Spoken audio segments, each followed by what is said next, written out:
শুভ সকাল আমার প্রিয় পরিবার, তোমরা সবাই কেমন আছো?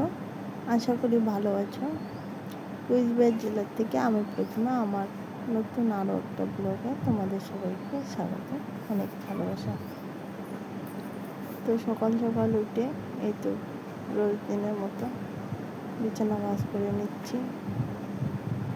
ছোটো ছেলে যেহেতু আজকে আমাদের সাথে উঠেছে, তো একসাথে বিছানাটা ভাঁজ করে নিয়ে নামলাম।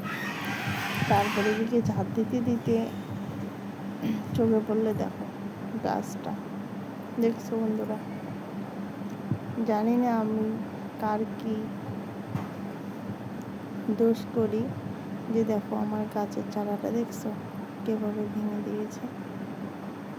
কিছু বলার নেই, সকালবেলা এটা দেখে এত মনটা খারাপ হয়ে গেল, আর কি বলি। তারপরে ছেলে খাইতেছে কাঁঠাল, চিড়ে খাইতেছে আর কাঁঠাল খাইতেছে। আর কি নিয়ে কথা হচ্ছিল মাছের মধ্যে, আর দেখো হেসে পাগল হয়ে যাচ্ছে। আর আমি এখানে বসিয়ে দিলাম ভাত।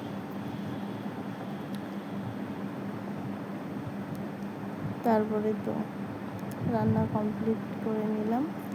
বড় ছেলে খেয়ে স্কুলে গেল, আমি স্নান করে এই যে রান্না কমপ্লিট করে এখন এই যে বাসনটা মেজে নিচ্ছি।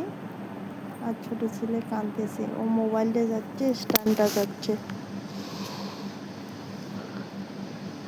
তার জন্য কান্না করতেছে।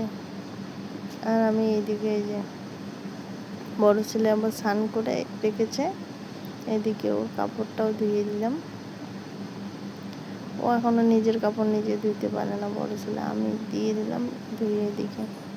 কারণ বাচ্চা মানুষ এখন একাই স্নান করতে পারে, এটাই অনেক। আর আমি এই যে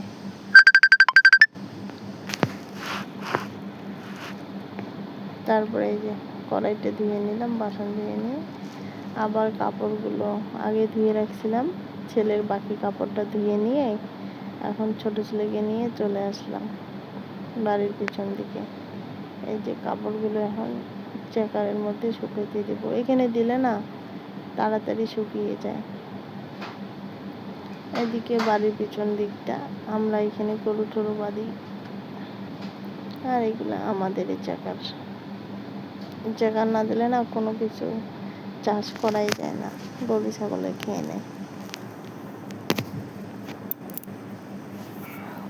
আর তোমাদের সাথে তো বলাই হলো না, জানো এটা কিন্তু আমাদের বাড়ির ভিতরের গাছ।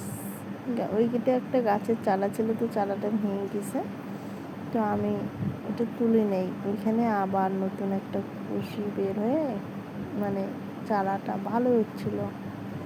আমি জানি এটা বাড়িরে হয়তো কেউ, বাড়ির ভিতরে তো আর অন্য লোকে এসে ভাঙিয়ে দিবে না।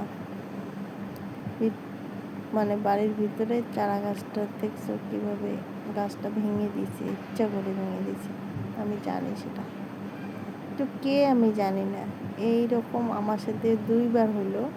তো যেদিন আমার চোখের সামনে পড়বে না, সেদিন বুঝবে যে কেমন লাগে। কী যে বলবো সেদিন, সেটা সেই জানে। এর আগেও যেন আমি একটা আমের চারা নিয়ে আসছিলাম, আমের চারাটার সাথে ওই সেম ব্যবহার হচ্ছিল। মানে চারাটা নিয়েছিলাম, চারাটাতে আম ধরছিল।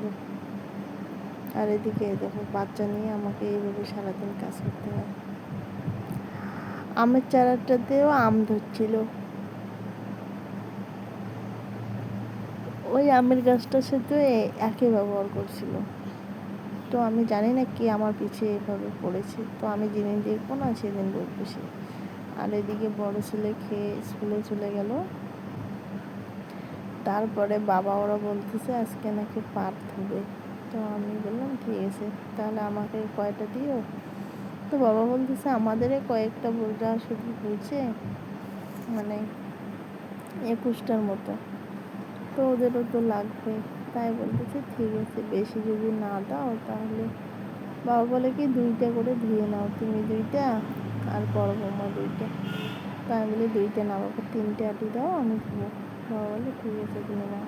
তাই এই যে এখানে ধুইতে চলে আসছিলাম, আর সেভাবে কাজ বা ভিডিও করতে পারিনি।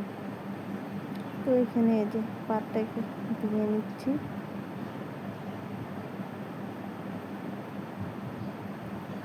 আর ভাবতেছি বরকে একবার বলতে চাই, আবার বলি, যদি ওকে বলি এখনও বলবে যে বাড়িতে থাকো, এগুলো দেখাশোনা করো না। তো বলো, সবসময় কি আর কারো পিছনে লেগে থাকা যায় বলো? আমি তো বাড়িতেই থাকি সবসময়, কে এখন কখন এসে কি করবে সেটা কি আর দেখা সম্ভব বলো তো? আর চোখের সামনে পড়লে না বলতামই। এই যে পাটকাঠের বোঝাটা ধোয়া হয়ে গেল, ওই যে আমি তুলে এখন শুকোতে দেবো। আর এখন বাড়িতে যাব, ধোয়া শেষ আমার। এই যে এদিকে এগুলো হচ্ছে আমাদের ধান লাগাইছিলাম কিছুদিন আগে। তারপরে দেখো এখানে আমার যা, আমার শাশুড়ি মা আর আমার শ্বশুরমশাই ওরা ধুইতেছে, আমি এখন বাড়িতে যাব। তো আজকের ভিডিওটা এই পর্যন্ত, টাটা।